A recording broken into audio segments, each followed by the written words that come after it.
Hello again, it's me, Amanda, and I have the last two parts of the six-part series I did on how to set goals that involve other people without being a manipulative, creepy, controlling weirdo.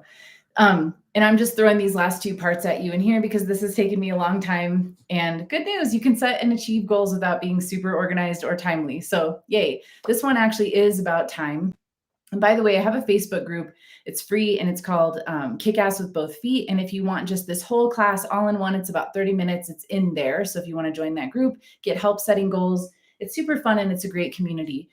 Um, but, anyways, I broke it down into smaller chunks for folks who didn't have 30 minutes to just sit and learn about setting goals. These are shorter videos, and each one of these is touching on a different piece of this. So, the last ones are part 5 of this is you've got to let it take as long as it takes. And that can be really hard when we think about setting goals that involve other people. We think about maybe the love of our life or dear friends or clients if we're starting a business or collaborators or whatever we think we're looking for.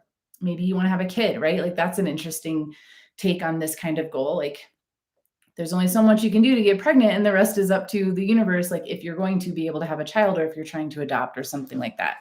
So this class, as some of you might know, was created because I met someone that I fell in love with and he recently proposed and we're going to get married. And I claim that as a goal that I set. And how did I do that? Like I couldn't force someone, I couldn't force that, right? But there was so much that I could do to prepare myself and to allow that to happen. And one of the biggest things for me was recognizing that it didn't have to take forever. Sometimes these goals we think like, oh my God, there's only one person out there, or the odds are so small, or there's nobody where I live, or whatever. We can think that it's going to take a really long time or that it's even impossible, and we can get very discouraged. And so, a big piece of this is like, you want to hold this tension. It's almost like a paradox between it doesn't have to take a really long time, but it will take as long as it needs to take for you to be the right match for the thing that you're seeking to grow into that version of yourself.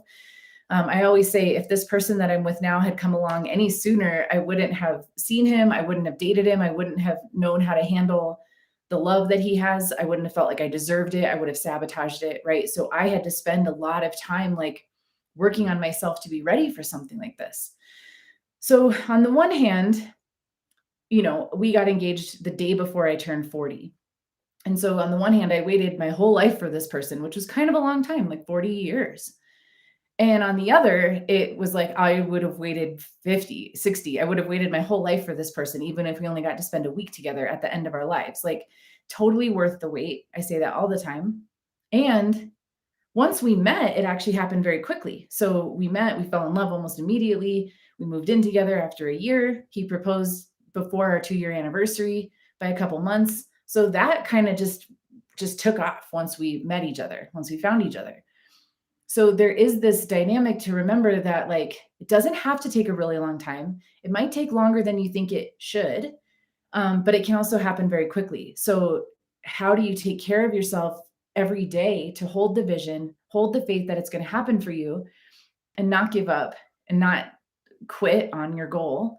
And worst of all, don't settle. Like especially when it comes to stuff like love or I see entrepreneurs just kind of like, well, I'll just take what I can get and letting people treat them like shit or letting their non-ideal clients work with them or cutting them deals or undercutting their prices. Like you don't have to settle for that shit, right? And part of how you do that is keep yourself uplifted. And that's the daily work of while you're kind of watching for your goal to appear, to manifest, while you're actively participating in its creation, you got to take care of yourself so you don't get defeated, you don't just get discouraged, and you don't settle. Settling is worse than quitting, I think, because settling is just this like limbo of like, it's almost good enough, but it's not. And you're still with another person and they can feel that energy. So, definitely don't quit or give up, but certainly don't ever settle. Okay. And then the last part of this, what I would have had be a separate video if I hadn't already taken so long to do this, I just want to finish it up. This last piece is just sort of leaving room for that mystery and magic of it all, right? Like sometimes when we set goals or we're really ambitious, we just want to like manhandle everything and make it happen. And I'm going to like game it out and plan for it and do everything I can. And there is a time for like, there's definitely a time for doing all you can do in a day, always doing your part, meeting God halfway, that sort of thing. But there is just this piece of like, I don't know where I'm going to find this person. I don't know when it's going to work. It is mystery and magic, and people are being brought together and their paths are aligning, and it's special and it's mysterious. And there is a lot that we don't have control over. So, embracing that rather than resisting it is really key. Our brains love certainty and they want to have like ground under us, and they want to know, like, here's how I'm going to meet this person and here's how this is going to work. And if we freak out because we can't have that certainty, we just lose the chance to just like revel in the magic of it all. So the more you can embrace like there is a mysterious adventuresome quality to this, the better. It makes it more fun while you're in the in between period waiting, watching for the person, right? While you're actively creating your goal and you still haven't seen the result, but you know it's coming. So, embrace it. And then once you've embraced it and accepted it, then you can work with it. Then you can start to work with the magic and join forces with that piece. So, doing visualizations, right? Where you imagine you two coming together, and not like trying to control someone else. Like you're not picking a person and being like, I'm drawing you to me. But it's just like the spirit of like, I don't know who you are, but like when we meet, it's going to be great. And like, I'm ready for you, like that sort of thing. You can do visualizations, you can do heart chord meditations. Um, you can just pray about it, like, may we meet, may we make magic, like all those kind of things. Imagine that you're magnetic to what you want to create, and just imagine that it's drawing closer to you every day, even if you can't see it. Look for synchronicity, look for evidence that it's happening. I remember one time I was really like in that high vibe place about like meeting someone that I would fall in love with and marry. And I was walking down the street and I found all this confetti and it was engagement rings. And I was like, oh my God. And I picked one up and it was like this little symbol of like, it's working. And that is how I had to stay lifted during that time while I was single, where I didn't know this person yet. And I didn't know how I was going to meet him, but I just kept the faith and I looked for little winks from the universe like that. And that kept it fun and that kept it light.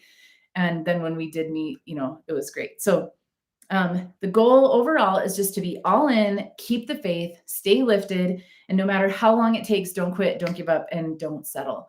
And if you need help with any of that, I do coach clients one on one still. I have some room available in my practice, and I would love to meet you and talk about coaching if that's something you think you're interested in. So you can book a call with the link below. It's a Calendly link, and you can book a free hour to just sort of tell me where you are, where you want to go, what kind of big badass goal do you want to create, and how could I support you in that? So book that call if that sounds interesting to you. I highly recommend. And even if you don't hire me from that, it's a great hour to just have someone focused on your situation. And it's a chance to like say yes to yourself about something that you want. And you will definitely leave the call with more clarity, more reassurance, more support in whatever you end up doing. So I really encourage you to book that call. And thank you for watching, and check me out on Facebook. I popped the link to the group in the description. So definitely join us there, and I will see you next time. Bye.